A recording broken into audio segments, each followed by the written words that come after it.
Nacional del Congreso presenta.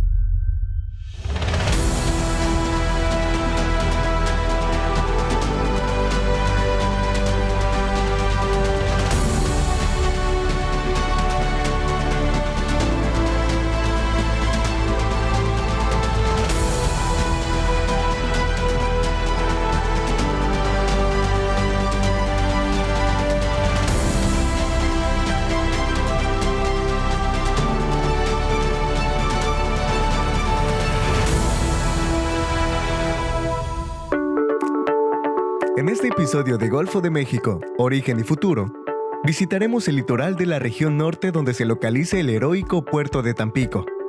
Reconocido a nivel mundial por ser alguna vez la capital económica de México y ser el punto de la última batalla de la Guerra de Independencia.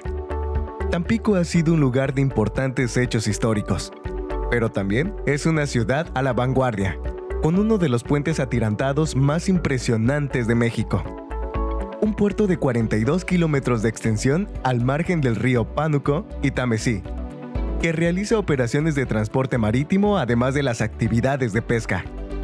Al tener durante años un alto nivel de contaminación por la industria petrolera, hoy en día realizan prácticas de autosustentabilidad, cuidado del medio ambiente y valores cívicos de conservación de espacios públicos.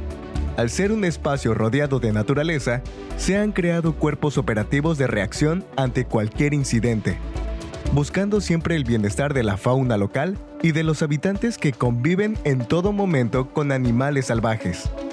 El centro histórico de Tampico contiene una mezcla de edificios arquitectónicos inspirados en tendencias inglesas, francesas, italianas y de otras latitudes que se han ido construyendo en diferentes épocas de la historia de este puerto.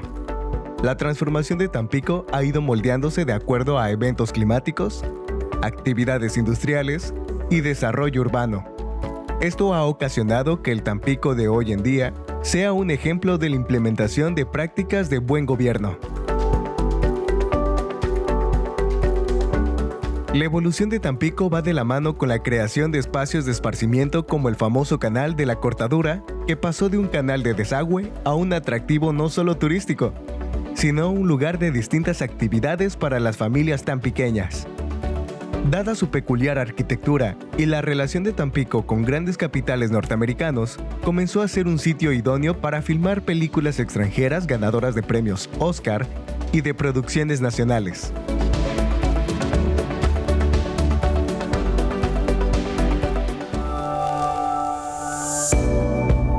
Estamos viendo el Puente Tampico, una de las obras más emblemáticas de México, símbolo de la modernización del país en sus vías de comunicación. Desde que se propuso hasta que se terminó la obra pasaron más de 21 años. En este sentido, el Puente Tampico, un coloso de concreto referente de la capacidad y el nivel de la ingeniería en México, es un ejemplo de la preocupación por modernizar y tornar eficientes las formas de traslado entre dos estados de la República, Tamaulipas y Veracruz, que se unen en las dos costas del Golfo de México, a través de los municipios de Tampico y Pueblo Viejo. Hace 35 años, para cruzar un río se utilizaban los chalanes, un tipo de transbordador que trasladaba vehículos sobre la corriente del Pánuco, pero resultaba ineficiente para cubrir la demanda de transporte, lo que redundó en que tomara mucho tiempo cruzar el río. A mediados de 1967, el entonces secretario de Obras Públicas, Guillermo Valenzuela, envió la propuesta correspondiente a los gobiernos de ambos estados y demás autoridades involucradas. No obstante, después de elaborar más de 1000 planos, finalmente se eligió la propuesta diseñada por Modesto Armigio, un gran puente de concreto. Pero pasaron varios años antes de comenzar la construcción. La obra se inició en diciembre de 1979 durante el sexenio de José López Portillo, siendo gobernador de Tamaulipas Enrique Cárdenas González y Rafael Hernández Ochoa de Veracruz. Intervinieron aproximadamente 800 trabajadores en 3 turnos. La longitud total del puente es de 1.543 metros y se encuentra a una altura de 55 metros sobre el nivel del río Pánuco. Es un puente atirantado, uno de los más grandes del mundo, que cuenta con 2 mástiles axiales, de los cuales parten los 22 tirantes que sostienen la obra. Para los pilares se utilizan cajones de concreto a 65 y 30 metros de profundidad, con lo que el claro puede alcanzar los 360 metros para permitir el paso de embarcaciones de gran tamaño. El puente Tampico es una de las obras de concreto más impresionantes construidas en México. Cuenta con un ancho de calzada de 18.10 metros y un ancho total de 22 metros, una longitud de 1.249.50 metros y 293.50 metros de acero sueco ortotrópico, resistente a cambios bruscos de temperatura. Alcanza una altura de 124 metros en su punto más alto. El puente Tampico fue diseñado para soportar vientos de hasta 250 kilómetros por hora, lo que lo hace uno de los más resistentes e importantes del país.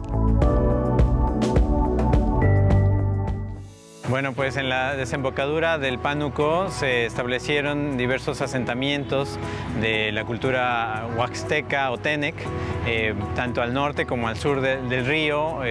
Era una zona propicia por la abundancia de recursos naturales, de agua fresca, pescaderías, zonas para la agricultura y bueno, vestigios de esos asentamientos quedan en varias zonas. Incluso en el municipio de Tampico todavía hay algunos de estos sitios donde hay construcciones o estructuras ceremoniales que se le conocen como cúes, también vestigios de cerámica, figurillas, en fin, varias referencias de lo que fue la población en tiempos prehispánicos. Bueno, pues los huastecos nunca fueron dominados por los mexicas e incluso ya cuando los españoles logran tomar Tenochtitlán, también fue uno de los territorios que, bueno, costó trabajo someter bajo el dominio de los europeos. Fue Cortés quien emprende una de las expediciones más importantes y logra la conquista de Pánuco. Y uno de estos asentamientos fue la villa colonial de Tampico. Todavía es una polémica histórica dónde se ubicó esta. Digamos, en lo general el consenso es que estaba en el lado sur del río Pánuco, en la margen sur, en lo que ahora es Pueblo Viejo, Veracruz. También estableció otros pueblos y misiones como Tamaulipa, algo más al norte de Tampico, en el actual municipio de González, y que va a ser un pueblo que incluso da nombre al actual estado de Tamaulipas. Cuando nuestro país logra su independencia, es que surge este asentamiento, ¿no? El Tampico de Tamaulipas. 2 años después, en 1823, este Tampico, a pesar de que ya había otras poblaciones, digamos, de la época virreinal, como va a ser la villa de Pueblo Viejo o el propio Tampico Alto, el Tampico de Tamaulipas surge como un proyecto comercial de los ganaderos, comerciantes, de la gente adinerada de la villa de Altamira, que mantenía una disputa con Pueblo Viejo. La idea o el germen que da pie a la fundación de Tampico es que se establezca una aduana en la margen norte del Pánuco con el fin de facilitar el comercio de mercancías hacia la villa de Altamira y también hacia las poblaciones que estaban río arriba por el río Tamesí hasta lo que eran pueblos como Tancasneque y de ahí una ruta que llevaba a Tula e incluso a San Luis Potosí. Los comerciantes de Altamira emprenden este proyecto y logran la autorización para fundar Tampico de Tamaulipas gracias a, digamos, una situación coyuntural que va a ser el paso del general Antonio López de Santana, quien se había levantado en defensa de la República luego de los problemas que tenía Agustín de Iturbide tras haber disuelto el Congreso y demás. Entonces, durante el paso de Santana por esta región, el Ayuntamiento de Altamira le pide su autorización para fundar Tampico. Santana concede, da su venia digamos temporal, pero suficiente para ese momento, y es por eso que el primer nombre de Tampico va a ser Santa Ana de Tampico. En los años posteriores se le conocerá como Tampico de Tamaulipas y actualmente pues solamente como Tampico. A solo 6 años de haber sido fundado el entonces llamado Puerto de Santa Ana de Tampico, se lleva a cabo el último intento de reconquista por parte de la corona española al territorio mexicano. Una expedición comandada por el brigadier Isidro Barrada zarpa de La Habana y desembarca en la zona de Cabo Rojo, en el norte de Veracruz. El contingente español avanza por la costa veracruzana rumbo a Tampico, cruza el Pánuco y va avanzando tras algunas escaramuzas sin mayor dificultad y toma Santa Ana de Tampico en agosto de 1929. La sorpresiva aparición pues, de las fuerzas españolas, se movilizan algunos militares mexicanos en defensa del territorio, como va a ser nuevamente Antonio López de Santana y Manuel Mier y Terán. Van a establecer pues, un cerco a las tropas españolas que se asentaron en el puerto de Tampico y tras varios combates esta ocupación va a culminar con la derrota de los españoles el 11 de septiembre de 1829. Al poco tiempo de que se fundó Tampico, se hizo evidente que su aparición era necesaria para la conformación o el fortalecimiento de rutas comerciales hacia el interior del país, ¿no? Sobre todo esta ruta Tampico-Tula-San Luis, que se extendía hasta Guanajuato, Aguascalientes. Había el comercio de plata y bueno, el intercambio de mercancías. También a los pocos años de fundado Tampico empezó a haber también intercambio con los puertos como Nueva Orleans o los puertos de la costa este de Estados Unidos. Y aunque hubo prosperidad, aunque pronto se asentaron casas comerciales extranjeras en el puerto de Tampico, este crecimiento fue muy paulatino. Estás viendo Golfo de México, Origen y Futuro desde el heroico puerto de Tampico. En unos minutos regresamos. Regresamos a Golfo de México, Origen y Futuro. Estás en la Laguna del Carpintero, un sitio donde la población tampiqueña tiene contacto directo con la naturaleza y forma parte de la vida cotidiana. La Laguna del Carpintero ha sufrido muchas transformaciones a lo largo del tiempo. Por allá de los años 50, 60 tal vez, la laguna se encontraba en condiciones muy deplorables. Recibía descargas de aguas sanitarias, era sitio de depósito de residuos, de basura, escombros y demás, ¿no?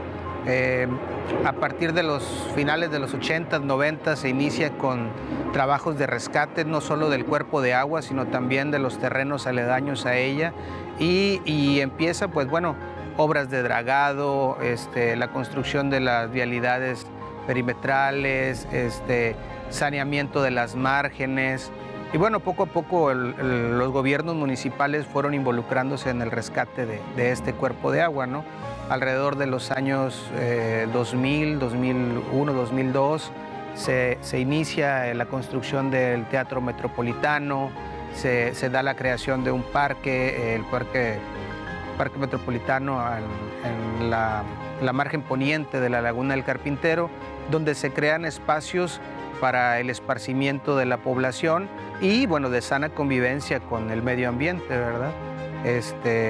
También se va involucrando a la autoridad tanto en acciones no solo de limpieza, sino también de protección, ¿verdad?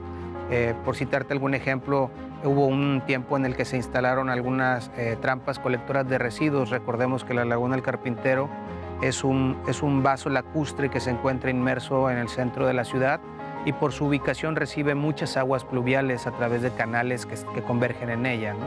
Entonces, de esta manera se evita que la basura ingrese al propio cuerpo de agua. En los últimos años se llevó a cabo un proyecto, un rescate o rehabilitación de los espacios aquí de la Laguna del Carpintero. Hubo una inversión por parte del gobierno del estado en donde el municipio participó y bueno, se crearon algunos espacios como el malecón que tenemos hoy en día en la margen poniente de la Laguna del Carpintero, que conecta a través de este puente peatonal con la margen oriente, donde se ubican tanto el Teatro Metropolitano, el Centro de Convenciones, la sala de exposición ganadera o la Expo Ganadera, y el recinto ferial también se encuentra por allá, y algunos otros miradores que se han hecho. Esta inversión, pues bueno, ha traído consigo la recuperación de estos espacios para el esparcimiento de la ciudadanía y bueno, también la sana convivencia con el entorno, ¿no? En la margen poniente de la Laguna del Carpintero, hacia el norte de la vialidad del Boulevard Fidel Velázquez, podemos encontrar un par de espacios que se crearon en específico como áreas para la convivencia de la ciudadanía con la fauna local. Tenemos un mirador de cocodrilos. En este mirador de cocodrilos puedes encontrar un espacio en donde confluyen una gran cantidad de cocodrilos y pues bueno, resguardados por un barandal, los ciudadanos pueden ver a estos cocodrilos, ¿verdad?, interactuando en su propio hábitat, ¿no?, en medio de los manglares y demás. Tenemos también un mirador de iguanas en donde la gente se reúne porque tenemos un espacio en donde las iguanas salen a tomar sol, hay unos troncos donde se asolean, incluso hay personas que llevan algunos vegetales para tratar de alimentarlos, ¿no? Y bueno, son sitios muy socorridos por la ciudadanía para poder apreciar estas especies. A raíz de alrededor del año 2002, el municipio toma en consideración la presencia ya de una población considerable de cocodrilos en la Laguna del Carpintero y se toma la tarea de hacer un estudio poblacional para determinar en qué condiciones se encuentra esta población, si es que representa un peligro para la ciudadanía o si hay algunas áreas de oportunidad que tomar para salvaguardar tanto a la especie como a los ciudadanos, ¿no? Se contrata a una persona que viene a hacer un censo poblacional. Incluso tenemos la visita del cazador de cocodrilos, Steve Irwin, por ahí alrededor del año 2002 nos visitó. Y bueno, en ese entonces se encuentra que hay una población de alrededor de 60 cocodrilos aproximadamente y que bueno, estaba representada en su mayoría por organismos machos y de edad adulta, ¿no? Hoy en día, bueno, la interacción de los cocodrilos con los seres humanos, pues bueno, es innegable. Tanto para gobierno municipal sigue siendo una preocupación, es parte de sus acciones. Y bueno, hoy en día nosotros tenemos instaladas señaléticas en la periferia de nuestra laguna, en donde hay señales tanto preventivas como restrictivas en cuanto a actitudes o acciones que se pueden llevar para pues, garantizar de alguna manera no tener algún incidente negativo con esta especie, ¿no? Se cuenta también con un organismo especial para darle atención a las situaciones que se generen con los cocodrilos.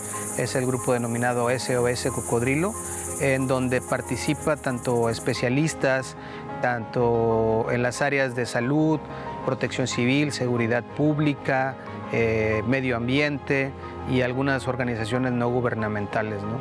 Este grupo de alguna manera coordina las atenciones en cuanto a la presencia de interacciones entre humanos y cocodrilos, ¿no?, que pueden ser muy distintas, ¿no?, desde un simple avistamiento como la salida de algún cocodrilo en su hábitat, o bueno, alguna captura que se haya hecho de organismos fuera de su hábitat, ¿no? Estás viendo Golfo de México, Origen y Futuro desde Tampico, Tamaulipas. En unos minutos continuamos. De acuerdo al cronista y periodista Paulo Monsiváis, el Canal de la Cortadura es un lugar lleno de andadores, fuentes vistosos y áreas recreativas con una antigüedad de 190 años desde su construcción, y es uno de los paseos más atractivos de Tampico. Un espacio totalmente diferente de aquel trazo de agua que se hizo para revivir la Laguna del Carpintero en 1832. Había dos principales dificultades para el desarrollo pleno de Tampico. Uno era la condición propia de la desembocadura del Pánuco o lo que se conocía como la barra de Tampico, ¿no? Una acumulación de arena provocada por la salida del agua del río y el contacto con las mareas. Se acumulaba este material, este sedimento, e impedía el fácil tránsito de las embarcaciones. Había temporadas del año en que simplemente no podían entrar para guarecerse en el cauce del río, ¿no? Durante casi todo el siglo XIX esta fue la condición de Tampico, lo cual provocaba que los buques de mayor calado tuvieran que fondear en mar abierto y mover sus mercancías o mover a sus pasajeros en embarcaciones más pequeñas. Esto pues dificultaba las operaciones. También Tampico tenía la fama de ser un lugar insalubre por la proliferación de epidemias como la fiebre amarilla o vómito negro, que es una enfermedad transmitida por los mosquitos, abundaban los pantanos, etc. Con la llegada de Porfirio Díaz al poder y la puesta en marcha de estos planes modernizadores, el gobierno federal realiza varias concesiones a compañías, sobre todo de capital norteamericano, y es entonces cuando se lleva a cabo una serie de obras que van a impulsar la infraestructura portuaria y van a propiciar el desarrollo pleno de Tampico. Entre estas obras, y algunas de las cuales están todavía funcionales, está la construcción de las escolleras, que iba a proteger la desembocadura del río y acabar con este problema de ingreso de los buques. También el dragado del canal de navegación, la construcción del faro, que sigue en funciones, la apertura del canal de Chijol, que permitió el tránsito fluvial hacia la laguna de Tamiahua, la introducción del ferrocarril, primero hacia San Luis Potosí y luego hacia Monterrey, y la construcción de un nuevo recinto aduanal y de un muelle. Todo esto, bueno, pues dio condiciones para que se empezara a registrar un crecimiento rápido de las operaciones portuarias, y también planteó un escenario, digamos, accesible para que, en cuanto se comenzó a explotar diversos yacimientos de hidrocarburos en la región huasteca, Tampico se convirtiera en este centro de exportación, de procesamiento, de almacenamiento y también centro financiero para ese joven mundo petrolero que tuvo como núcleo la región huasteca y Tampico. Todo inició cuando los primeros tampiqueños descubrieron que la laguna del Carpintero se convertía en un pantano en la temporada de sequía, originando problemas a la salud de los habitantes. En el año 1828, bajo un acuerdo de cabildo, se autoriza su construcción. La idea era dar flujo a las aguas estancadas de la laguna del Carpintero hacia el río Pánuco y al mismo tiempo servir de fosa al fuerte de Iturbide, el cual resguardaba de los piratas y otros invasores al naciente puerto. En 1829 el puerto tendría una batalla contra los españoles que intentaron reconquistar México, por lo que su construcción se retrasó y entró en operación hasta 1832. Durante muchos años se utilizó como refugio para barcos pesqueros cuando azotaban temporales en el mar. Medía originalmente solo 1000 metros de largo, pero con el crecimiento de la isleta Pérez, actualmente mide 1600 metros de longitud y entre 6 y 7 metros de ancho. Aunque en un principio el canal de Iturbide cambió por completo las malas condiciones de esta zona de la ciudad, volvió a caer en franco deterioro. En 1971 se iniciaron trabajos de rectificación y saneamiento, pero será en la década de 1990, cuando habían pasado más de 150 años de su construcción, que se inicia una invasión distinta para esta zona de la ciudad, empezando un dragado por parte de Petróleos Mexicanos, Pemex, así como de relleno y reforestación. Para 2003, se crea el proyecto que hoy conocemos. La nueva obra consistía en la reconversión total del canal con 12 cuadras peatonales, la modificación del mercado Ávila Camacho, la construcción de 5 puentes peatonales y 6 puentes vehiculares, creación de fuentes y andadores, además de hacerlo navegable para diversas embarcaciones, naciendo así el Paseo de la Cortadura. Hace 190 años, el canal artificial le dio un nuevo impulso a Tampico, que nacía entre lagunas, Hoy, esta obra monumental se ha convertido en un atractivo turístico importante de la ciudad, dejando entrever una vieja lección. Los hombres pasan, los recuerdos se borran, pero las obras quedan. El puerto de Tampico no solo ha destacado por su interesante arquitectura y atractivos turísticos, sino también ha sido parte de la filmografía de famosas cintas que han dado la vuelta al mundo, ya sea de la industria hollywoodense, del cine de oro mexicano o de las novelas producidas en nuestro país. El primer ejemplo fue un cortometraje grabado en 1943, en el que Germán Valdés, Tintán, hace su primera aparición fílmica cuando aún trabajaba para las carpas de Paco Miller.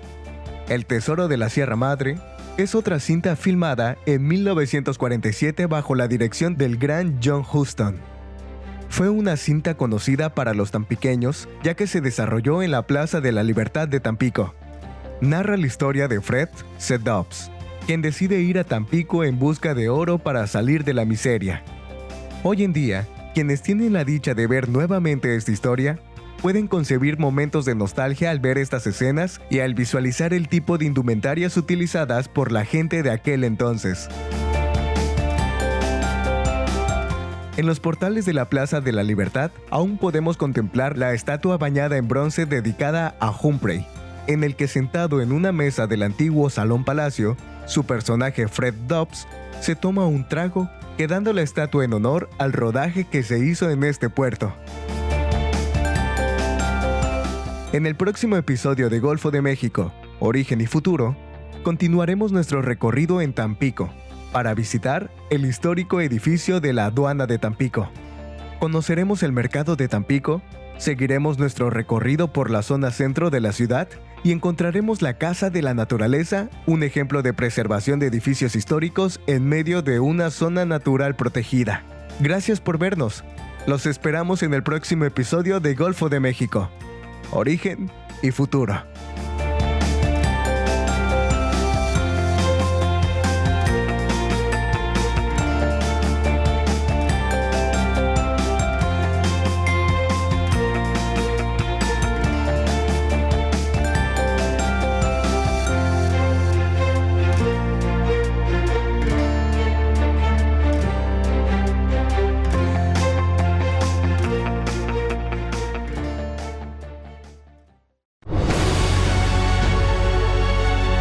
El canal del Congreso presentó